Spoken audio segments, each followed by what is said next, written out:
Hallo en welkom. Vandag duik ons in die operasiesaal vir 'n storie wat regtig fascinerend is, een van absolute spanwerk. Ons kyk na 'n redelik algemene ruggraatoperasie wat 'n verrassende, maar absoluut kritiese vernoot vereis. Goed, kom ons spring sommer dadelik weg met die een groot vraag wat sekerlik by jou opkom, om 'n probleem in jou ruggraat reg te maak. Hoekom op aarde sal 'n chirurg deur jou maag ingaan?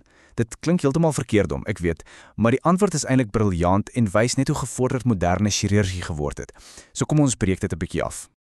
Goed, heel eerste, hoekom is hierdie ingewikkelde operasie eers nodig? Ons moet begin by die wortel van die probleem, die soort pyn wat 'n pasiënt in die eerste plek by die dokter laat uitkom. Die skuldige is meestal 'n toestand wat ons noem degeneratiewe skuifsiekte. Die maklikste manier om hieraan te dink is soos die skokbrekers tussen die wervels in jou rug. Met tyd, soos met enige onderdeel, sluit hulle af en daai sluitasie kan tot regtig ernstige probleme lei. En kyk, ons praat nie hier van sommer net 'n bietjie rugpyn nie, hoor? Vir die pasiënte wat chirurgie oorweeg, is die impak op hulle lewens geweldig. Ons praat van erge chroniese pyn wat net nooit weggaan nie, senuweerskade wat erger word, 'n toenemende fisiese ongeskiktheid wat hulle keer om normale dinge te doen, en op die ou end, 'n reuse afname in hul lewensgehalte. So ja, die soek na 'n oplossing is regtig dringend. En dit bring ons dan by die hoe. Nou dat ons weet hoekom die operasie nodig is die vraag, hoekom die chirurg daar? Sien, hulle het 'n paar opsies, en die keuse van die roete is ongelooflik belangrik. Daar's basies twee hoofmaniere om dit te doen. Die tradisionele manier is van agteraf, wat ons die posteriore benadering noem. Dit beteken die chirurg moet deur dik laag rugspiere sny en dan baie versigtig rondom die sensitiewe rugmurg werk. Die alternatief, die anteriore benadering van vooraf. Dit omseil die rugspiere en die rugmurg heeltemal en soos ons kan sien, lei dit dikwels tot minder bloedverlies en 'n korter operasie. Klink soos 'n maklike keuse, né? Wel, nie heeltemal so vinnig nie, want daai pad van vooraf is nie 'n oop snelweg nie. Dis meer soos 'n pad wat bewaak word deur 'n ongelooflike komplekse doolhof van lewensbelangrike pyplyne. Ek praat van jou hoofare en are wat bloed na jou bene en onderlyf vervoer. Dis 'n gevaarlike area. En dit is presies hier waar die onbesonge held van ons storie op die toneel verskyn. Die spesialis wat gebring word om hierdie doolhof te navigeer, die toegangschirurg.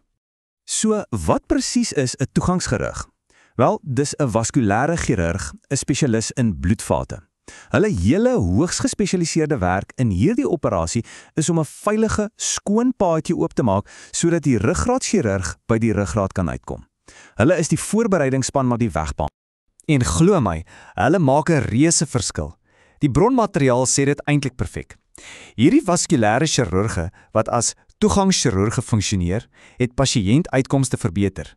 En dit is geassosieer met minder bloedverlies, 'n korter operasietyd en selfs 'n korter hospitaalverblyf. Dis 'n kragtige getuigskrif van presies hoe waardevol hulle is. 'n Maklike manier om hieraan te dink is so. Hulle is die meester-navigators vir die chirurgiese span. Hulle teken die kaart, maak die pad versigtig skoon en verseker dat die ruggraatchirurg presies kan kom waar hulle moet wees sonder om enige van daai kritiese pyplyne te beskadig. Goed, so kom ons kyk 'n bietjie dieper. Hoe presies doen hulle hierdie navigasie? Dit is 'n ongelooflike, fyn en tegniese proses wat enorme vaardigheid vereis. Hulle gebruik 'n baie slim roete deur 'n spasie wat die retroperitoneale ruimte genoem word. Dit begin met 'n klein snytjie in die laarbuik. Dan, in plaas daarvan om deur die organe te gaan hulle agter hulle in. Van daar af identifiseer hulle daardie groot are en are wat reg bo oor die ruggraat lê. Dan, met uiterste versigtigheid, trek hulle daai vatte saggies eenkant toe om 'n veilige gangetjie te skep. Eers dan is die wervelskuif oop en blootgestel vir die ruggraatchirurg om in te kom en hul werk te doen. Dis 'n delikate chirurgiese dans. Nou hier is waar dit regtig interessant raak. Nie alle vlakke van die ruggraat is dieselfde nie.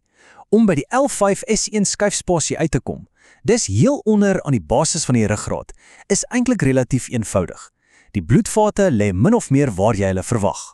Maar, en dis 'n groot maar, gaan net en vlak hoër op na die L4-L5 skuifspasie en die hele prentjie verander. Dit is waar dinge tegnies uiters veeleisend raak en dis waar die toegangschirurg se vaardigheid regtig op die proef gestel word. Hoekom? Want daar is 'n groot, kritiese bloedvat, die linker gemeenskaplike heupaar, wat styf oor hierdie presiese skuif gespan is.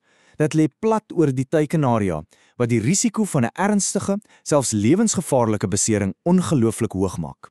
Een verkeerde beweging hier kan katastrofiese gevolge hê.